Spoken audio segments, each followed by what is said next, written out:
Jugement du Conseil de guerre de Tisville. Audience publique du 3 octobre 1921. En cause, ministère public. Contre,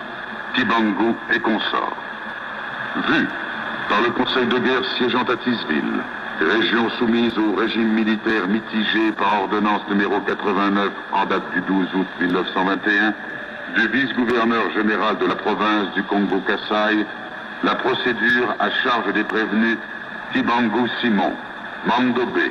Zola, Matweni, Lenge, Sambou Simon, Nimba Filemon, Mata, Umbaki André, Kelani John, Batoba, Samissioni, Batoba David, Malaika Setni, prévenus d'avoir porté atteinte à la sûreté de l'État et à la tranquillité publique, Johan Lumbuende, Bemba et Dingo Voabella, prévenus de la dite infraction. Vu l'assignation des prévenus à la requête de l'officier du ministère public en date du 28 septembre 1921. Oui, le ministère public en ses réquisitions. Oui, les prévenus en leur dire et moyens de défense présentés par eux-mêmes. Le Conseil de guerre. Attendu qu'il est établi que le 11 mai 1921, au village Nkamba, l'administrateur du territoire des Cataractes Sud dut subir les volontés des prophètes, de leurs aides et des bandes d'indigènes qui étaient réunis. Attendu que le 6 juin suivant, le même fonctionnaire chargé de procéder à l'arrestation du prophète en chef, Kibangu, y fut violemment attaqué par la foule et que 2 de ses soldats y furent blessés à coups de pierre et de couteau. Attendu que les foules réunies par les prophètes étaient manifestement hostiles à l'État. Attendu que le nommé Kibangu, en répandant et en faisant répandre sciemment des faux bruits de guérison et de résurrection, et en se posant en envoyé de Dieu, jeta l'alarme dans l'esprit des populations indigènes que par ses agissements et ses propos, il porta une atteinte profonde à la tranquillité publique.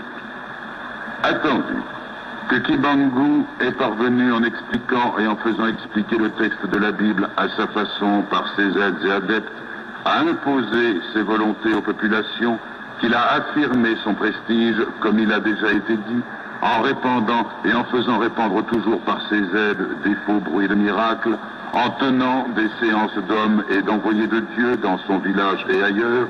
que c'est pendant ces séances qu'on a inculqué aux indigènes les fausses idées de religion, qu'on les a excités contre les pouvoirs publics établis. Attendu que Kibangu a été reconnu par les médecins saints de corps et d'esprit, et par conséquent responsable de tous ses actes, que ces crises de nerfs ne sont que de la simulation,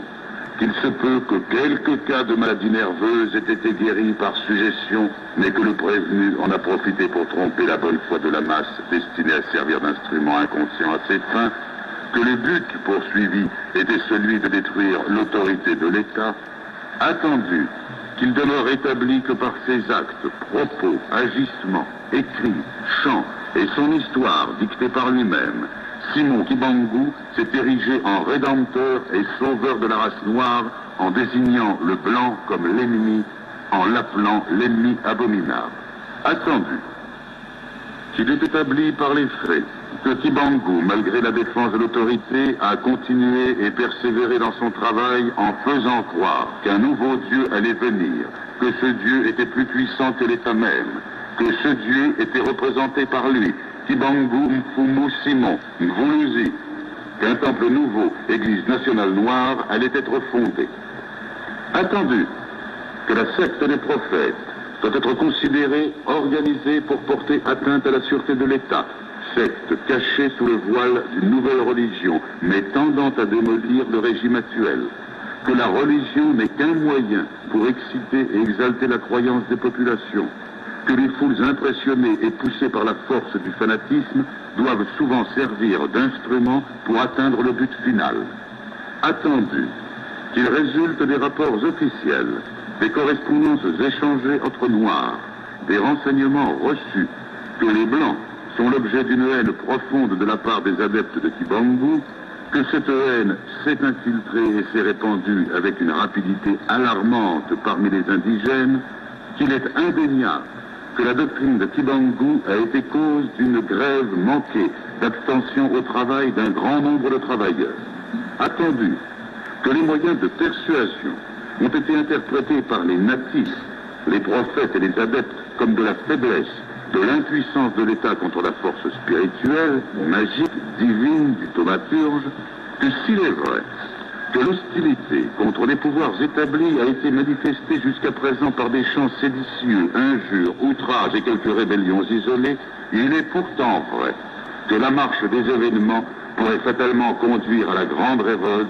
qu'il convient d'apprécier toute la gravité de l'infraction et d'intervenir en appliquant sévèrement la loi.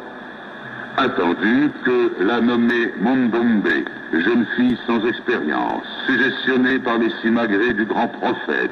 a agi et servi ce dernier inconsciemment, que par le fait elle doit largement bénéficier des circonstances atténuantes, que ce même bénéfice doit être accordé au nommé Lubuende Johan, qui a hébergé à Samba les prophètes et la suite de Kibangu, tout en les sachant activement recherchés par l'autorité, mais que l'exemple lui a été donné par le chef même du village et le chef médaillé. Le Conseil de guerre, vu les articles 101 ter du Code pénal, livre 2, et 101 ter du Code pénal, livre 1, vu les articles 31 et 32 du décret du 3 novembre 1917 sur la justice militaire, condamnant Simon Kibangu à la peine de mort, Zola, Matveni, Lenge, Sumbu Simon, Mimba Philémon, Mata, Umbaki André, Kelani John, Batoma Simissioni, Batoma David, Malaika Sesni, à la servitude pénale à perpétuité. Demba et Dingo Guabella à 20 ans de servitude pénale. Lubuenda Johan à 5 ans et Mandombe à 2 ans de servitude pénale et les frais du procès à la charge de la colonie. Et attendu qu'il y a lieu de craindre que les condamnés ne tentent de se soustraire à l'exécution du jugement, ordonne leur arrestation immédiate. Ainsi jugé et prononcé à l'audience publique du 3 octobre où siègent messieurs de Rossi, juges, depuis ministère public, Berevretz,